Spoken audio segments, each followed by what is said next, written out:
අරමුණට මේකේ අපි මේ ඉවරේම මේ දුන්නා සාකච්ඡා කරගෙන බලන්න අවස්ථාවක් සාකච්ඡා කරගෙන හරි අපි ඒක කොහොමද කියලා බලමු. හරි. ඊළඟට x සමාන තේරුමට දැන් මම දීලා තියෙන සුදේ මොකද්ද? මොකද y සමානයි x සමාන කරා x සමානයි දෙක ඍණ x වතාව x ඍණ දෙක. ඕකම කතාව. ඔව්. ඒක වර්ග සිතේක සමීකරණයක් කරනවා.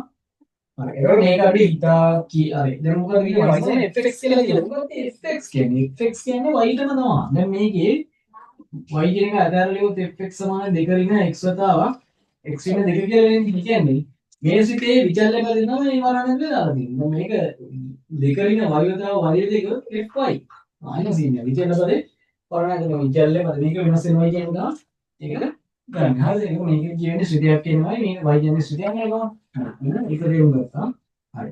දැන් මොකද්ද අහන්නේ ළමයි පළවෙනි කියන්නේ x සමාන 2 විතර y කියනවා.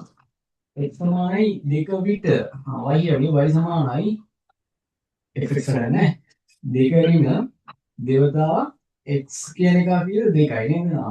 2 ඍණ 2. මේකේ උත්තරය දෙන්නේ බිංදුවයි. මේ සම්පූර්ණ පදේමනේ. සම්පූර්ණනේ. 2යි 2යි බිංදු දාන දෙකෙන් බිංදු බිංදු බිංදු දෙකෙන් වැඩ බිංදුවයි. y උත්තරේ මොකද?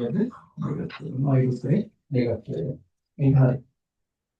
මොන අගය මේක ෆිගර් ගන්න අපි මේ කියන දෙකක් තුල ඊට පස්සේ x හා y අක්ෂ දිගේ කුඩා කොට උදාහරණයකින් මේකේ ගන්න උවමනා කරන ප්‍රස්තාරය ඇතුළත මොනවා ප්‍රස්තාරයේ දවසනක් මම උදලා තියෙනවා ඊට අමතරව මම ප්‍රස්තාර පොතකට අනිලා ඒවා කොහොමද පිළිවෙල මම කරවගන්නවා එන්න මෙහෙම මේ ප්‍රස්තාරය තියෙන්නේ ඔයාලට පේන වෙදී මෙන්න මේ දුන්නා ප්‍රස්තාරය තියෙන්නේ හරි කොහොමද උපරිමයක් සහිත ප්‍රස්තාරයක් කියලා දෙනවා අපි බලමු මේක මොකද අපි ගානේ දුන්නු තියවි සාකච්ඡාවෙන් ඉස්සරහට හරි එතකොට අපි කියන රෝම ඉලක්කම් එක හරි රෝම ඉලක්කම් දෙක හරි දැන් රෝම ඉලක්කම් දෙක දෙන්නේ තුන තුනේ මොකද කියන්නේ මෙන්න මේක කියනවා ඍණ එකකට වඩා විශාල වෙන්නේ ඊට පස්සේ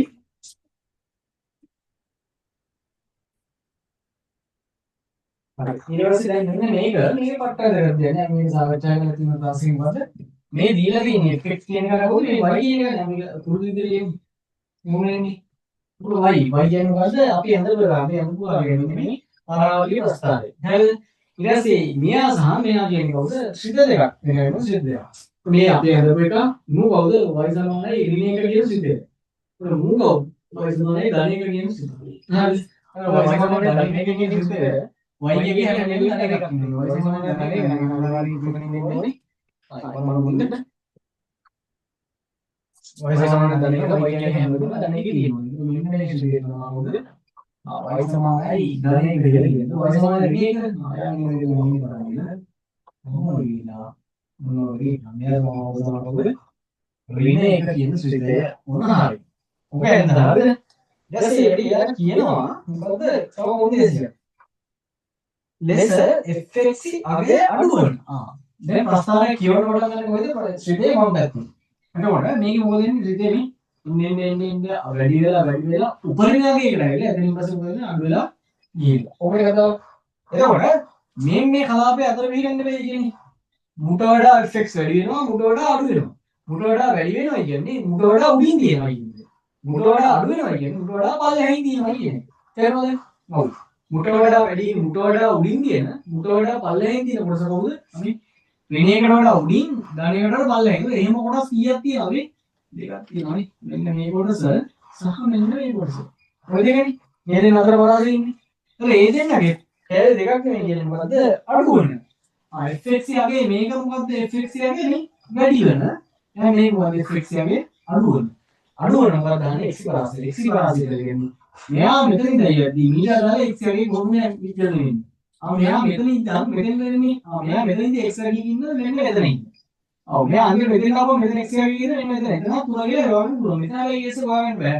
මෙතන හරියට බලමුම මේ පොයින්ට් එක ආසන්නව 2.3ක් වගේ 2.3 4 නැත්නම් 2.2කටත් ලකුණු දෙන අවස්ථාවක් තියෙනවා. හරිද? මේකට 2.2 වෙන්න පුළුවන් 2.3 වෙන්න පුළුවන් 2.4 වෙන්න පුළුවන්. හරියට උත්තරයකට 2.3 වගේ තමයි අර තමයි. හරි. ඒක ඇඳලා බලන්න මාත් ඒක ඇඳලා බලුවා. හරිද? හරි. එතකොට පරාසයෙන් x පරාසය නෑනේ. එහෙනම් x පරාසය වන x පරාසය කියන එක අපිට ගත්තා කොහොමද? ඒ වලට කාට වඩා ලොකුයි කාට වඩා පොඩි දෙකයිසම තුනට වඩා පොඩි ලොකුයි තුනට වඩා පොඩි. හැබැයි විශාල හෝ සමාන ලකුණක් තියෙනවා. විශාල හෝ සමාන ලකුණක් තියෙනවා. දෙකයිසම තුනට වඩා විශාල හෝ සමානයි x. හැබැයි කාට වඩා පොඩි තුනට වඩා පොඩි සමානයි කියලා. හරි. මොනවද ඔය ලකුණ අපි තුනක් හදලා හරි. දැන් ඊළඟට ඔය ලකුණ හතරේම තියෙන්නේ ප්‍රස්ථාරයේ උපරිම ලක්ෂ්‍ය කණ්ඩායම් කරේ උපරිම ලක්ෂ්‍ය කෙසේද? මෙසේ ඔය තියෙන්නේ මෙතන බලපුවම x අගේ කීයද 1යි y අගේ කීයද 3යි. එහෙනම් උපරිම ලක්ෂ්‍ය කණ්ඩායමේ 1 3 කියලා ගත්තා. මොනේ යා ලිව්වා. ඊට පස්සේ අපි කියනවා මේ සිත fx සමානයි a රින fx කියන එක ලියන්න ඊළඟවද a රින x රින b ගේ සම්පූර්ණ වර්ග ආකාරයෙන් ලියන්න නේද? ඉතින් අපි දන්නවා මේ ආකාරයෙන් ලියනවා කියන්නේ මොකද මේක අපි සුපර්හැන්ඩි වර්ෂන් එක මොකද මේ මෙහෙම මේ කොහොමද විනෝදාතාව x රින b සම්පූර්ණ වර්ග ධන a ඕකනේ කතාව. ඔව්. ඒතකොට මේකේ ඉස්සරහින් විග්‍රහණයක් තියෙනවා කියන්නේ අපි මොකක්ද හිතන්නේ ඍණය නම් ධනය නම් අවයන් ඍණය නම් මොකද උපරිම තමයි තියෙන්නේ. හරිනේ. හරි. ඒ වගේම මෙතන තමයි මොකද්ද උපරිම ලක්ෂ්‍යය y අගය. උපරිම ලක්ෂ්‍යය y අගය මෙතන. ඊට පස්සේ මෙතනින් දාන්න මොකද්ද? මෙතනින් දාන්න මොකද්ද? මෙතන ලකුණක් තියෙනවා මේ උපරිම ලක්ෂ්‍යය x කණ්ඩායම කියන මෙන්න මෙතනින් ඉන්නේ. තේරෙනවද? ඒ කියන්නේ අපිට උත්තරේ එන්න ඕනේ x ඊට මේක ඇතුළේ තියෙන එක අපි b සමාන කරනවා. එතකොට x සමානයි b කියලා එනවනේ. b කියලා කියන්නේ අනිවාර්යෙන් එනම් මෙතන කණ්ඩායම තමයි b කියලා එන්නේ. b කියන එක කීයද? එකයි. එහෙනම් b ගේ උත්තරය ගත්තා කීයද? එකක් කියලා. අපි හැම වෙලේම මතක තියාගන්න කොහොමද? ඇතුළේ කාගේ උත්තරේ බිංදුවක් වෙනවා කියනවා එන්න මෙතන එන්නේ. ඇතුළේ කාගේ බිංදුවක් කියන. එහෙනම් ඇතුළේ කාගේ x වෙන b සමානයි බිංදුව එනවනේ. x වෙන b බිංදුව x සමානයි b වෙනවා. එහෙනම් ඔබේ උත්තරය කියන්නේ එකයි. එහෙනම් b යේ එකයි නම් මෙතන කීයද? එතන x අගේ කියලා ගත්තා. ඒක හරියට තේරුම් ගන්න. හරිද? හරි. එතකොට මෙතනින් ගත්ත එකට මොකද fx කියන එක කොහොමද ගන්න පුළුවන්? a කියන එක කීයද? a කියන එක අපි හිතා ගන්න පුළුවන්. a කියන්නේ කීයද? මෙතන a කියන්නේ කීයද? 3යි. a කියන 3 ඍණ මේ විදිහට x තව මෙතන b කියන එක කීයද?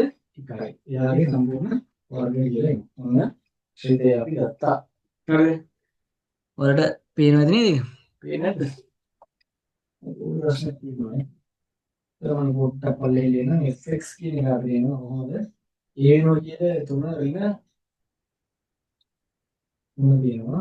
ඍණ x ඍණ b වෙනකොට 1යි යාගේ සම්පූර්ණ වර්ග. මේ විදිහට ශ්‍රිතේ. එහෙනම් හරි.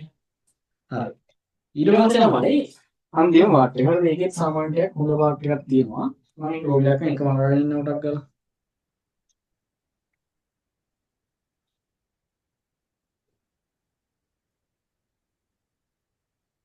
හරිද? හරි. දැන් රෝලයක් පහනේ. කොහොමද? ඔව්. මම සාමාන්‍යයෙන් හොඳ වාක්‍යයක් කියලා. මොකද ඒ කියන්නේ? හරි. අපි දන්න සුතිය මොකද්ද? y සමානයි 3 ඍණ x ඍණයේ සම්පූර්ණ වර්ග. කොහොමද ඉන්නේ? හරි. හරි. ඊට පස්සේ කියනවා මොකද්ද? එන්න මෙහෙම කතාවක් නේ. ඔබදී ප්‍රස්තාවයේ y අක්ෂය ඔස්සේ කොපමණ ස්ථාපනයක් කරාට පස්සේ fx සමානයි නැත්නම් y කියන එක සමාන වෙනවලු ඍණවතාවක ශ්‍රේණියේ සම්පූර්ණ වර්ගය ලබා ගන්න පුළුවන්ද? එහෙනම් මේ කැලේ විතරක් තියෙනවනේ මේ මූල නැති වෙනවා. තුන නැති වෙන්න ඕනේ. එහෙනම් තුන නැති වෙන එක මොකද? ධන තුන නැති කරන්නේ මොකද කරන්නේ? ඒක දුරන් දාන්න. මේක මම වෙන fx කියලා ඉන්ඩිකේට් කරලා ඉන්නවා. හරිද? වෙන f dash කියලා ගන්නවා. f dash කියන්නේ වෙන එකක්. හරිද? fx නෙවෙයි වෙන එකක්. fx කියනවා මම ගන්නවා 3 ඍණ x ඍණයේ සම්පූර්ණ වර්ගයෙන් තියෙන පූ ධන තුන නැති කරනවා. මොකද දාන මොකද්ද? හේන තුන. ඕන එන්න ඕනේ. ඒකට අදාළ කියන එකයි මොකද්ද? fx උදා මේ දැන් ඉන්දුවල ඍණවතාව x ඍණයේ සම්පූර්ණ වර්ගයෙන්. එහෙනම් මොකද වෙන්නේ? මොකද්ද උඩ වෙනස? වෙනස ආවෙනවා මෙන්න මේක නේද? ඒක මොකද්ද? එතන ඍණ තුනක් දාපු. එහෙනම් y අක්ෂය ඔස්සේ කොහොමද විස්තරයක් කරන්න පුළුවන්? හරිය උත්තරේ දුන්නා. y අක්ෂය ඔස්සේ කොහොමද කියලා කියන්නේ ඉලක්කම 3යි. හරිද? හරිය උත්තරේ මොකද? y අක්ෂය ඔස්සේ 3ක් වගේම 3 කොහෙද? උඩට දැම්මොත් ධන. පළයට දැම්මොත් මොකද? ඍණ. ඒකක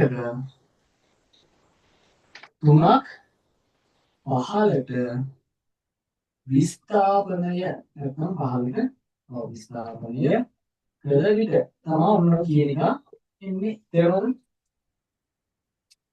y අක්ෂයේ ඔස්සේ ඒකක 3 පහළට විස්ථාපනය ඒක කරනවා 3 පහළින් ඍණ ඊළඟට නම් දාන්න. ඔය 3 දාපුවම ඍණ දාපුවම ඉන්නේ.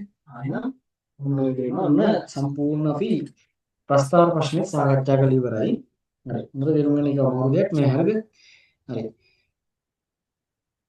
මේක වීඩියෝ එක පෝස්ට් කරලා ලියා ගන්න ළමයි හරිද?